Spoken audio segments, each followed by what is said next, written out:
I found this junk Wii console with a cool skin that reminded me of an early 2000s design, and I was able to find the 20-year-old design from the original creator, and here's the story. It all started when I came across this Wii and it reminded me of the early 2000s art aesthetics that you would see online, especially the random graffiti arrows in the background. But the thrift wanted $20 and they even slapped on some packaging tape over the price tag, which would further damage the wrap after removal. I thought I could take these photos and Google Lens it when I got home to find the origin of the wrap, and this is where the rabbit hole went deeper for me, as I was hoping by taking good quality photos it would lead me to the artist's page or possibly a delisted website where the wrap was originally sold. I wasn't interested in the design because of the stylized girl of the wrap. This wrap does give off the vibe of something similar to Alita from Code Lyoko, and this generally looks like something straight out of the 2000s era. And by locating where the design originated, we could also pinpoint some other designs that belonged to the same catalog back then. When using Google image search on my photos, I'd get mostly AI photos, which in itself is a troubling sign for the future of reverse searches. So with no luck, I started to add some keywords with my image searches, and eventually I'd get good leads for Decal Girl, so I thought to check their current website, which didn't have the design. Then I spent close to 2 hours trying every possible keyword search to try and find this old console skin, and right before I was about to give up, I got hit with a lead. I saw what looked to be an older packaging design for a Nintendo DS Lite skin, and after a few more clicks, I found another image of a design that I saw at the thrift store. The design's official name was Ghost in the Game, with whatever color is associated to the variant. So in this case, we have Ghost in the Game, the red version. The same seller on eBay had another Decal Girl skin, that being Dragon's Breath, so in terms of finding other variants, it looks like these two could have matched for a set. I ended up purchasing the eBay lot mostly to use as a prop for this video, and the sticker sheet shows a trademark for 2006, putting this to be at least 19 years as of the recording of this video. If I did not shell swap my DS Lite to a translucent blue, I may have entertained the idea of applying this to my personal unit. Typing Ghost in the Game on Google gave me results for a Save Me website. No idea the purpose of this place, probably another old school messaging board, but I got another result showing that the design was used on the original Fat DS and came in at least red and blue versions. This would put the design creation closer to 2004. This Save Me website catalogs some other skins like the anime-like designs. On Internet Archive, it looked like they collaborated with artists, and these skins belong to a collection from artist Chrissy Clark.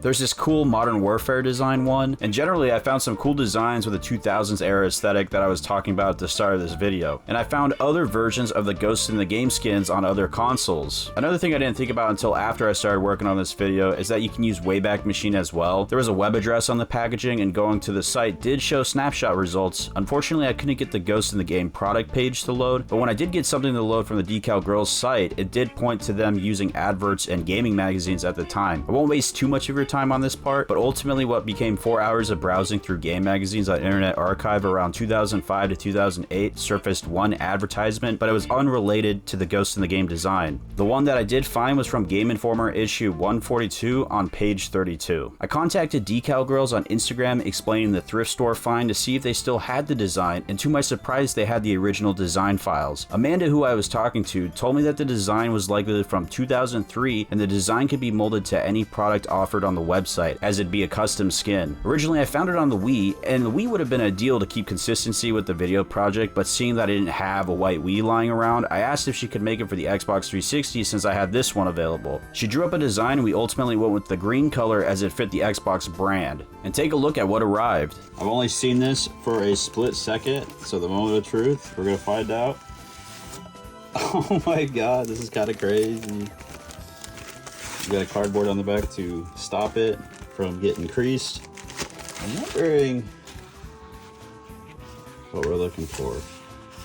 It's like we got both sides and the front of the Xbox. It's got that nice Xbox green for it. Something worth noting is that the name of the skin on the invoice had a slight name change to Ghost in the Box. These wraps are fairly easy to put on your console. Doing 2 other console wraps made the process less nerve-wracking for me. It feels like you can mess up fast, especially when bubbles start forming, but I recommend to go slow, and you shouldn't be in a hurry anyways when you put these on. And try to use something flat like a credit card to push out the bubbles when you apply. I got a hair gun to heat up the wrap to make it easier to manipulate, and the dryer became essential as I made a major mistake. I put one side on the incorrect panel, most noticeable when I went to align the other side to the rubber feet. After analyzing the mistake, I did the very scary thing to carefully peel off the wrap, using a hairdryer to make it remove easier. And you want to make sure that you don't pull from one continual spot, as that will likely cause rips or stretches in the design, and make sure you're careful around the thin parts, as those can easily break. Surprisingly, after the side was peeled off, I was able to get it on the bottom. Not perfect, but I ended up having a white gap at the top, likely due to some stretching. But this will be on the bottom of the console, and an important fix to make sure that the functional top side still looks good. I think by doing this swap, it saved the console from looking tacky. The vinyl sheets didn't have any markings, which would be helpful to prevent things like this. I don't know if this was the fault of it being a custom order, but I did spend a few good moments looking over the design to make sure I picked the proper panel. On the next side, I took the whole design off the sheet and lightly applied it to the console to see where it fits, and this is probably how you're supposed to professionally do it, but I get uneasy with these things for how fast the application process usually goes south. The front plate was deceptively easy looking to install with all the alignment holes, but after a few realignments, I got it to match up decently, and using the hair gun to fill in the design by the power button was super satisfying. It's weird to see this in the physical form. After seeing the beat up one in store and being able to resurrect this in real life is a strange feeling I don't think most people will understand. In a way, it's preserving a part of the past and documenting the hard work of artists. This console slightly differs in design from the original one that was released. As you can see, the front plate of the Xbox is off, but overall both designs look great on the console. Amanda did let me know that the ghost in the game design was created by her husband Ryan using a 3D program to create some designs when they were first getting started making skins. They originally offered the wrap in green, blue, and red, becoming one of their best sellers for game consoles and iPods. It was part of a small catalog of early 3D inspired abstract designs that were popular back in the early 2000s, and she said they discontinued this design about 10 years ago. I don't know many people today that use custom decals on their consoles. Usually people today will just do shell swaps, and if the Xbox models didn't have discontinued transparent ghost shells, I probably would have not gone the decal route. This Mario and Sonic one was originally done as a joke, as the terrible design reminded me of the early Roblox t-shirts designed by literal children, and this Rage Comic meme one was applied to my modded console, but these are just great display pieces to have in your collection. I don't know if Decal Girl will plan to re-release these again. You may be able to reach out to them and ask for a custom Ghost in the Game skin of your own. I would just be understanding that the design may vary on each product you'll want, but I'll make sure to pin a comment for up-to-date information on a way to order these. My channel milestones are now live. Will you be the first member to get to the crowns? Also support me on Patreon for nostalgia goodies.